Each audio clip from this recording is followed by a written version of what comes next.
In the heart of the Arabian desert, there stood a bustling city called Al-Qamar, known for its vibrant marketplace, towering minarets, and a history steeped in wisdom and faith. Al-Qamar was a place where traders from distant lands met, where scholars debated the teachings of the Quran, and where justice and brotherhood were not merely ideals but a way of life. One such man who embodied these virtues was Sheikh Ahmed. A respected elder and a man of deep piety, Sheikh Ahmed was known for his fairness and knowledge of Islamic teachings. He was a man of wealth but lived modestly, often giving away his riches to those in need. The people of Al-Qamar loved him for his wisdom and kindness, seeking his counsel on matters of religion, justice, and life. One evening, a traveler from a faraway land named Bilal entered Al-Qamar.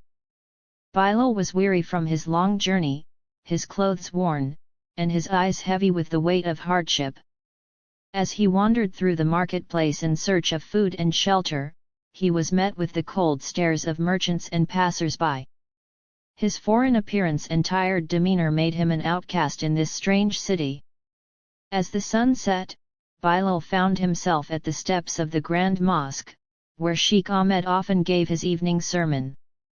Seeing the stranger's plight, Sheikh Ahmed approached him with a warm smile. "Peace be upon you, my brother," he said, offering Bilal a bowl of dates and a cup of water. "You look like you've traveled far. Rest here with us." Bilal, touched by this unexpected kindness, accepted the offer. After a moment of silence, he spoke, "I come from the lands beyond the Red Sea, seeking refuge. I have lost my home and family to war, and now I am but a wanderer." Sheikh Ahmed's eyes softened. "In Islam, all believers are brothers and sisters. Your hardship is ours as well. You are not a stranger here, but part of our Ummah, our brotherhood. Tell me your story, and we will seek justice for you."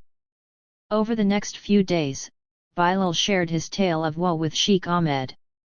He told him of the injustice he had faced at the hands of corrupt leaders, of the loss of his family, and of the broken promises made by those in power. Sheikh Ahmed listened intently, reflecting on the Quranic principles of justice and the teachings of Prophet Muhammad PBUH, who emphasized the importance of compassion and fairness in all dealings. The next day, Sheikh Ahmed called for a gathering in the central square of Al-Qamar. The people of the city gathered around, curious about the stranger and the Sheikh's words. Standing before the crowd, Sheikh Ahmed raised his voice, "Brothers and sisters in faith, today we are reminded of the profound bond that ties us all together, the bond of Islamic Brotherhood. It is a bond that transcends race, nationality, and social status.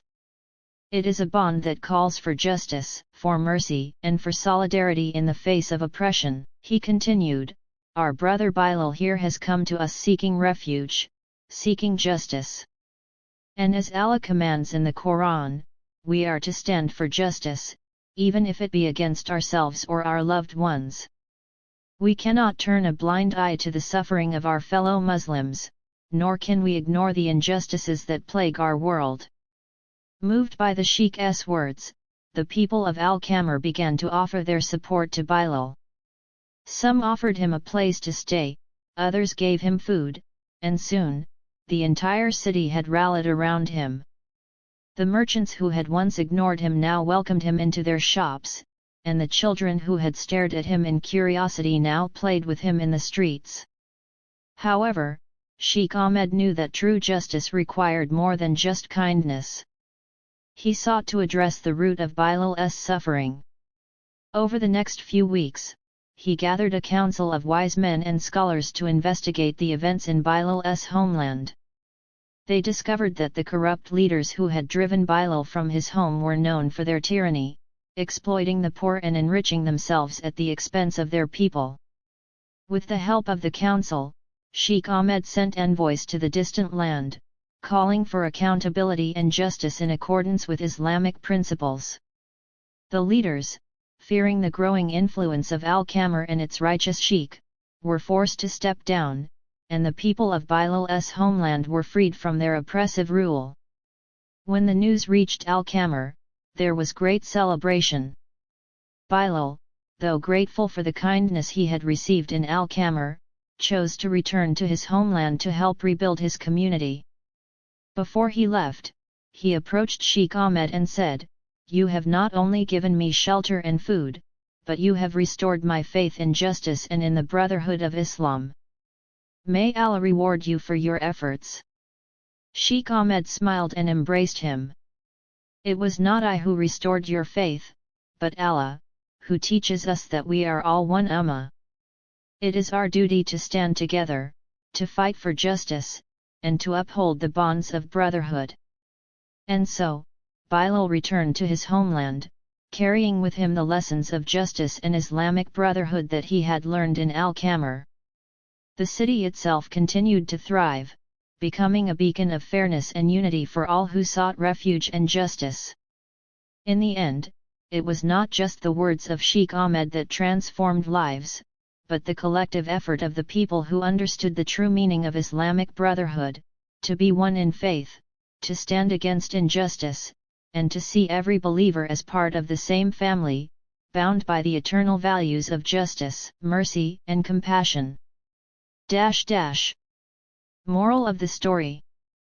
The story of Bilal and Sheikh Ahmed reminds us that Islamic brotherhood is not just a matter of words, but of actions. It calls for us to stand together in times of hardship, to offer our help to those in need, and to fight for justice in all its forms. This brotherhood is not bound by borders, race, or wealth, but by faith and the shared responsibility to uphold righteousness and compassion for all.